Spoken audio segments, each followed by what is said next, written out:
taken over this channel, and we'll guide you through the darkness, show you, and let you discover that sometimes evil can only be fought by the most unlikely of heroes.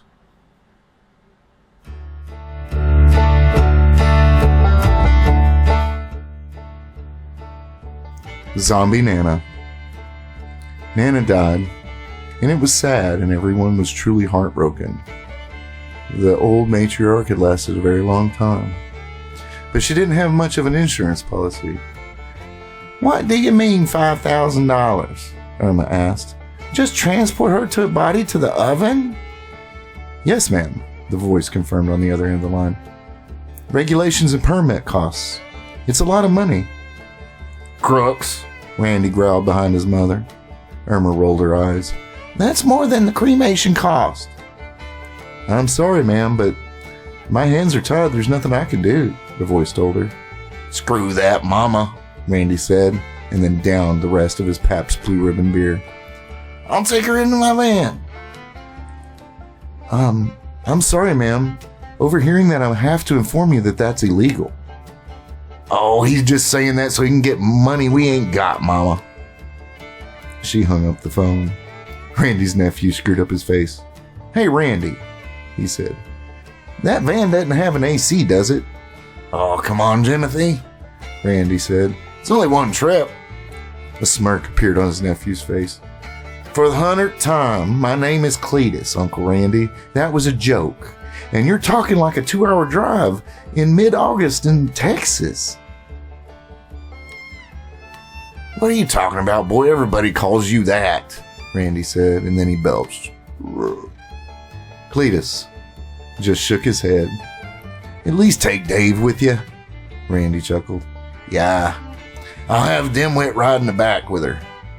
Irma scolded her son. "Now, David has been your best friend for 40 years. You still call him Dimwit, Dave?" "Oh, he likes it, Mama. He's been going by that since, well, kindergarten, I think," Randy said, and popped another tap of Pabst Blue Ribbon beer. Irma just shook her head. "You sure you can get her there without screwing this up, Randy?" "Trust me, Mama," he chuckled. "Won't be nothing but a thing." Cletus started laughing, almost uncontrollably. He realized his uncle was serious. Redneck, Randy, and Dimwit Dave, the discordant duo, taking dead grandma to the crematorium. Yep, now that's the movie of the week. "Could be," Randy noted thoughtfully and drank the rest of his beer. He looked toward the bedroom where the former matriarch lay in repose.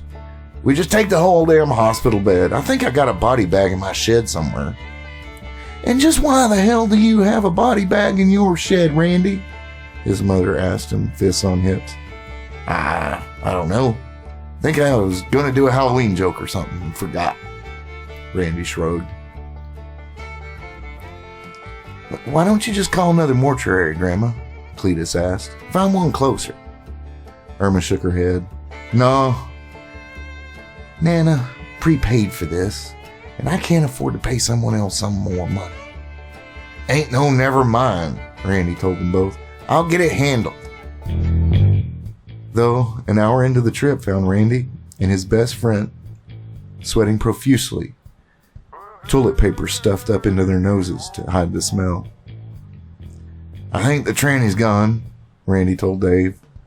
"Well, damn, Randy, we need to hurry up. Your granny's getting a bit rank," Dave told him. "Oh, and I got that duct tape." "Oh, Dave, she's always smelled like liniment. You get used to it," Randy said absently, scratching his chin. "Yep, damn thing will only go in reverse. We're going to have to get more than just duct tape to fix this one. I didn't bring any baling wire with us." "Shouldn't you just call your mom? I mean, she could rent us a U-Haul or something." Randy gave his friend a determined look. "Nope. We'll just have to go backwards. And the rest of the way," he paused. "I know she's starting to smell. We ain't got no time for Mama to haul herself out here and yap at me about how much money I'm costing her. Besides, have a little respect. Take your grandmother to the funeral home in the U-Haul truck? What's the matter with you, Dave? Besides, all the other roads were blocked. We don't even sure if Mama could get to us. And I ain't screwing this up. A large SUV pulled over to the side road to offer help, but once the window came down, the family covered their faces due to the smell and sped back up on the highway, throwing grit and gravel everywhere. Damn, that was rude, Dave said. Oh, get in the back with Nanna, Randy told his friend. We'll have to drive with that door open on the driver's side back, so I can make sure. You just need to make sure that Nanna doesn't fly out the back if I have to brake too hard. I guess so, Randy, Dave said, climbing into the back of the van. Randy, in his sweat-soaked shirt, adjusted the box fan in the passenger seat and began to go down the highway in reverse. How fast do you reckon we're going? Dave asked his friend while holding the driver's side half of the rear door open. I don't know, maybe 20, Randy said. Duck back down, dimwit. I can't see nothing. Randy? Randy? Dave said, fear in his voice.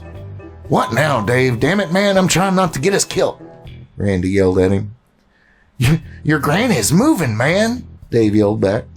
Oh, don't pay attention to that. It's just gases and shit escaping. Now keep that door open, Randy growled, his frustration apparent. No, I don't think so, Randy. She's unzipped it. Oh shit, Randy, she's getting up, man. Randy looked away from the road to see his Nanna sit up and look around. The smell of death and rotting things almost overwhelmed him. A hoarse gasp came from his Nanna's open mouth. Oh shit, Randy, did she just say brains? Dave asked with exaggeration in the word. Nanna, Randy screamed, his eyes a little wild. Lay the hell back down, damn it. I'm trying to drive. What do we do, Dave yammered, no longer concerned with the door. I don't know, Dave, figure it out. Do I have to do everything around here? Dave looked up at Randy as he fended off the ravening grandmother, and then his eyes went wide. Oh, fuck, Randy, look! Randy jerked around to see the windshield filled with the image of a bright red 18-wheeler, horn blaring. Jump for it, Dave! Randy screamed. We gonna get squished! Even as he jumped out the door and hit to the pavement and rolled, losing his favorite hat in the process. Picking up speed, the van sailed into the deep ditch, rolling until it eventually settled on its side before the engine finally expired, the back doors completely gone. The semi-truck thundered by at a sharp clip of about 5 miles an hour, and the angry chunker kept blaring his horn as the duo stood in the middle of the highway. Asshole! Randy screamed, his ears ringing. You ain't got no respect. Don't you see I'm dealing with my doggone zombie grandmother? Jesus.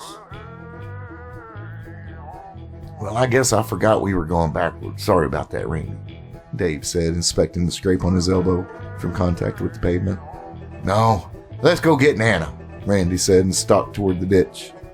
Nanna was wandering around in a circle around that van, growling again in a raspy, unnatural voice. There, you see? She said it again. Brains! What do we do? Dave demanded. I don't want to get too close to her. Randy ignored the question and stalked over his Nanna. Listen, Nanna, I don't think this is what the preacher meant when he said living on after death. Then he turned and looked at his friend. And Dave, you ain't got no brains, so don't worry. She reached for her grandson, her jaws snapping like a crocodile. One arm was missing, and her ribs were sticking out of the right side. Randy tripped his Nanna onto the ground and went back to the van, where he struggled to get into the vehicle and find what he was looking for. What the hell is that? Dave screamed, pointing. Randy looked up, not knowing what else could possibly go crazy today, and saw a black goose, something he'd never seen before, with a red ring around its neck. Just a black goose, boy. That's no goose, Randy. It has fangs. Well, just stay away from it, Dave. Jeez. He rummaged a few more moments. The creature gave a loud honk and vanished into the scrub brush around the road. Dave's voice went higher pitched. Randy, she's getting away, man, he yelled. Randy took only a few more minutes and found what he was looking for, the heavy tire iron. Should have grabbed a gun, I guess, when I left, he told himself. All right, Nanna, he said as he caught up with the old dead lady. I guess this isn't really you, but I gotta do something about it. So, you remember that time you whipped me? He slammed the iron into the top of his Nana's head. The sound was like a pop and a squish as the brain matter and blood exploded out of the zombie's eyes, ears, and nose, and it fell to the ground. But even as it fell, a squirming mass fell out of its right ear. The color of the mass was of ash, and it appeared to have tentacles writhing upon its head. It wriggled about as if it were suffocating, looking for another host. Well, shit, Dave said, and he put himself next to his best friend. What the hell is that thing? Randy sighed. I guess it's the harbinger of the zombie apocalypse. Well, what do we do? Dave asked. Dave, what do we always do? He paused and looked at his friend. We get more beer, and then we're gonna fight what's coming. He looked around. You seen my hat? He grimaced and then stepped on the alien creature. When he picked up his foot, all he found was a viscous purple goo stuck to the bottom of his boot. Randy walked over to the van, eyeing it. I still don't want to call Mama. You still got that duct tape?